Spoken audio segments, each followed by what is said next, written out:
The Lord be with you. A reading from the Holy Gospel according to Mark.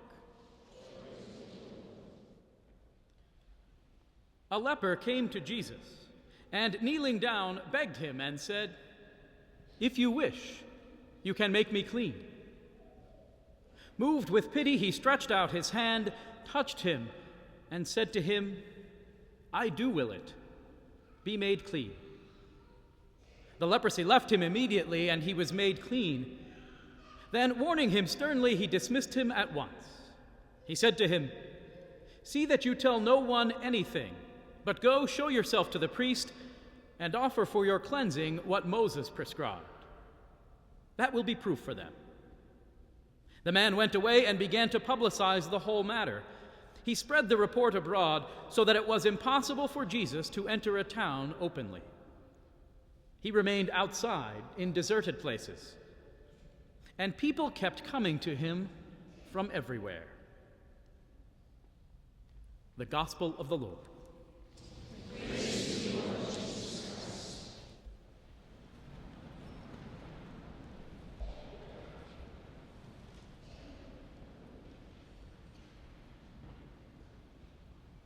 Truth. And if sun comes, how shall we greet him? Shall we not dread him?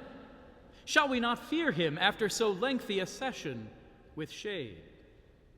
Though we have wept for him, though we have prayed all through the night years, what if we wake one shimmering morning to hear the fierce hammering of his firm knuckles hard on the door? Shall we not shudder?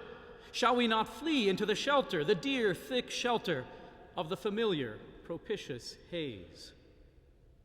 Sweet is it to sleep in the coolness of snug unawareness.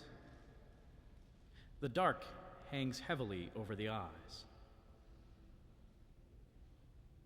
Gwendolyn Brooks's poem, Truth, speaks to us, a voice familiar with alienation, familiar with exile, familiar with the loneliness and the darkness of being cut off from the larger community. It's a strange and indeed a perverse feeling, one that grows more comfortable with the darkness than with the light for which it has so longed.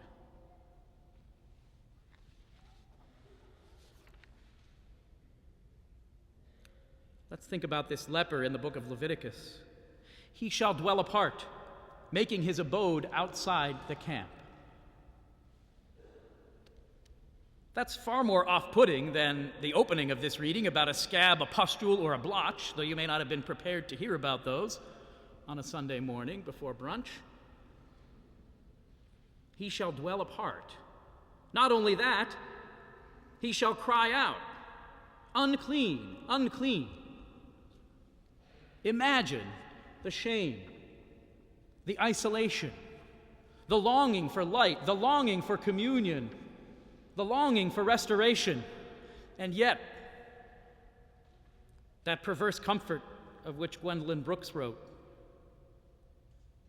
This reading about the Levitical code, which was a sensible code in a time without medical knowledge or the ability to treat diseases of the skin, which were also theologically going to be associated with sin in that time, is relevant for us because we still have the sin in our time, the sin that does cut us off from one another, from our God.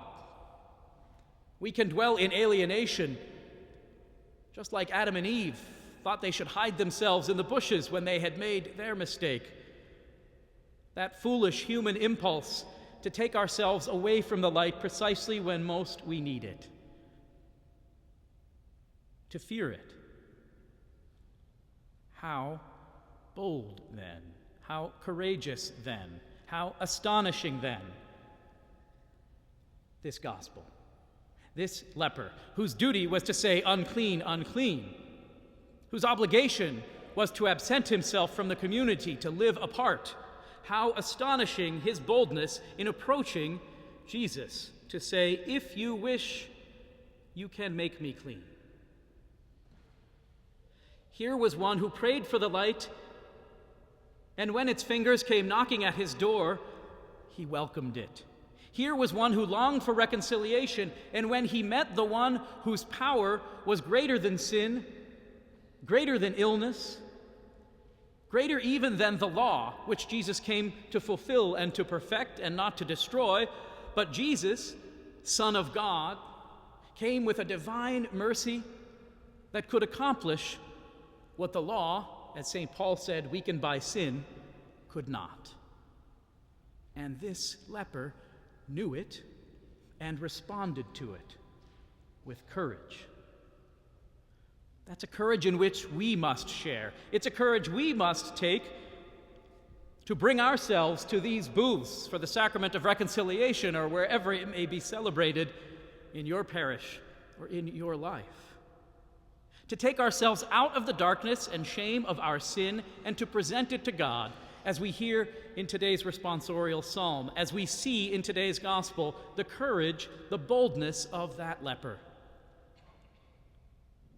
To open himself to the light for which he had prayed night after night, year after year.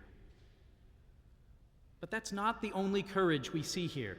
There is the courage of Jesus to reach out, to touch him, and to say to him, "I do will it. Be made clean." Well, you say, could Jesus really have been courageous? He was the Son of God, after all. He had that going for him. True enough. But we can't let ourselves off the hook, merely admiring from afar the divinity of Jesus, merely remarking, well, wasn't that convenient for him, Son of God? No. By virtue of our baptism, we too are children of God. We share in his ministry of priest, prophet, and king. At each Mass, when the priest prepares the cup, he pours a bit of water in and says silently, "By the mystery of this water and wine, may we come to share in the divinity of Christ, who humbled himself to share in our humanity." That's an astonishing prayer. Maybe that's why we make it silently. We'd all be bowled over if we heard it too often. It's outrageous to think that we could share in the divinity of Christ, and yet outrageous and stunning as it is simply the truth about us as Christians. We call ourselves children of God because, by virtue of our baptism, so we are. Therefore, when we think about this Jesus in this gospel, about what kind of man he must have been, about what kind of child of God he must have been, we don't do so as mere observers. We do so as part of our own examination of conscience. For we are called to adopt the mind and the heart of Christ, to be the body of Christ.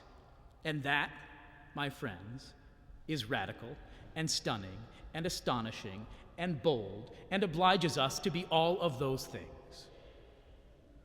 What sort of person must this Jesus have been that a leper, accustomed to calling himself unclean and to shunning human contact and communion, instead courageously reached out to him to say, "If you wish, you can make me clean"?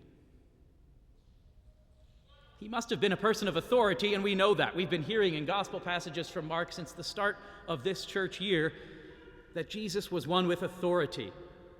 He spoke with the authority and firmness of one with absolute trust in God the Father and in God's will for him. And yet he also must have been a man of gentleness, a man of compassion and of empathy, so that those who had spent a lifetime on the outside felt like insiders with him, felt as though they mattered to him, felt as though they would have an ear with him, felt as though in asking for healing, the answer was going to be, "I do will it. Be made clean." And so we must ask ourselves in that examination of conscience, not just about the Ten Commandments, but about how have I adopted the mind of Christ? Do I proclaim God's truth, the gospel, the good news of Jesus Christ by my life with boldness, with courage, with authority, with confidence and faith in God the Father?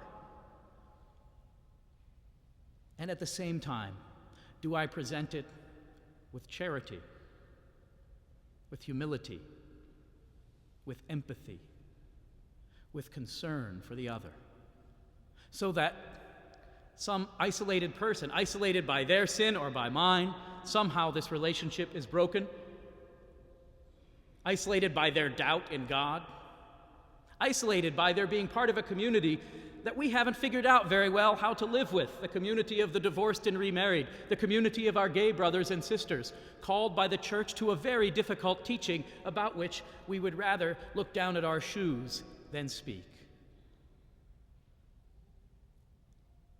We must be a community of courage and of charity, of firmness and gentleness, a community that believes the Lord when he says, "Be not afraid.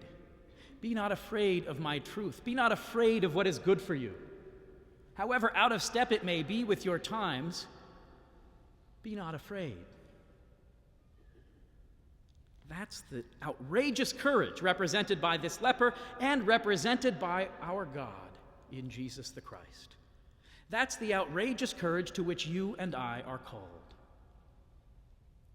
But we live in times that make it difficult, not just because of our larger culture that thinks a lot of the things we believe are even more outrageous than what I've discussed, but because we're a little complacent as a church.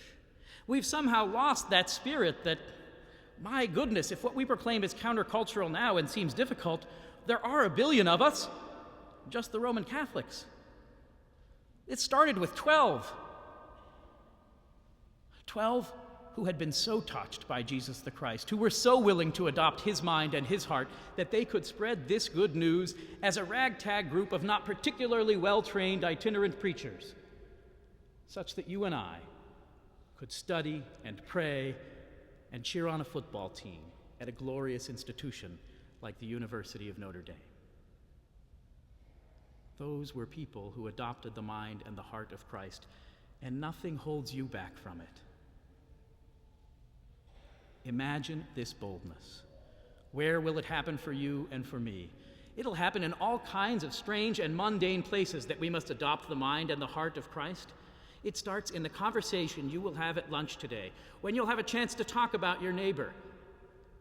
You'll either build them up or tear them down. You'll either offer criticism in charity or in spite. It'll happen on Twitter and on Facebook.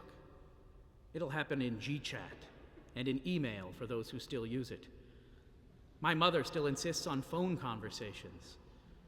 All of these mundane places are places where we have the chance either to proclaim the truth or to shrink from it, and either to proclaim it in charity or with a self-righteousness that will make others think this is a truth proclaimed in anything but love.